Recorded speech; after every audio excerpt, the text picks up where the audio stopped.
Right, as you might recall, I tried to do this video last night, the importance of warming up before you exercise, but I was interrupted by a couple of small children, one in particular, Mia, who was making a hell of a racket.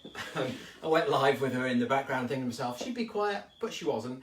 If you haven't seen it, take a look, it's quite funny. So it's really important to warm up before you start exercising, especially if it's something that's going to be high intensity. So before you just launch in, you want to go through a basic body weight warm up, just to get all the muscles moving, the joints moving. It's going to reduce the risk of getting injured, especially as you get older. I find if I just launch into some exercise these days, now I'm in my 40s, I end up pinging or pulling something. So I always make sure I start my exercise off gently with a warm up and build the intensity as I'm going. I'll show you exactly what I've been running through with my clients online during our Zoom sessions.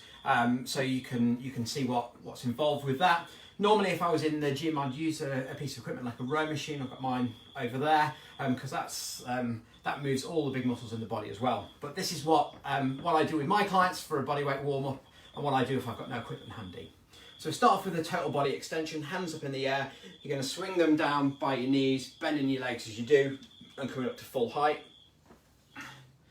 I imagine this is a bit like a ski jump. I say imagine because I've never done a ski jump, and I'm never likely to do a ski jump either. So this one I call a total body extension. Again, moving lots of major joints in the body. Then we're going to go for some shoulder circles, keep them nice and small. Starting off slow and controlled. Just going to change the direction. That's good. And then you can take the hands a little bit wider apart if you want, make some bigger circles, changing the directions. That's good. We can do this a few times in each direction. Okay, then move down to the hips. So feet shoulder width apart, hands on your hips. You can do some hip circles again, starting off nice and small. Just make the circles bigger as you go. Switch the directions, starting off small again, making them slightly bigger as you go around, and a couple of changes of directions as well.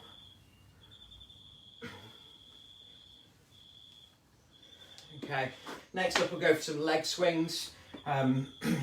It's quite tricky to balance with this one, so if you want to hold onto a wall or a post or something whilst you're doing this, you can. Otherwise you can try and balance like I'm going to try and do now. So standing on one leg, just going to go nice, small, controlled leg swings to begin with. Kicking up higher as you go in front and behind. 10 to 12 on each leg. I'll swap the leg over. Nice, small movements. Extending them higher. I can hear footsteps about to be joined by somebody small, I think. Hello, Mia. Okay, where was I? So yeah, some leg swings, and then we're going to move into some toe touches. So you can take your hands out to your sides when I don't have an obstacle in my way. Okay, take your hands out to your sides. You can take your left hand in front and bring your right foot up to it, and just swap those hands over. That's good. If you're just joining me now, this is about warming up and the importance of warming up before you exercise, especially as you're getting a bit older like me. You tend to find if you don't exercise and just launch into it at the risk of more injury. Okay, so there you go, that's my warm-up done. I'm taking this one for a scoot while I go for a run.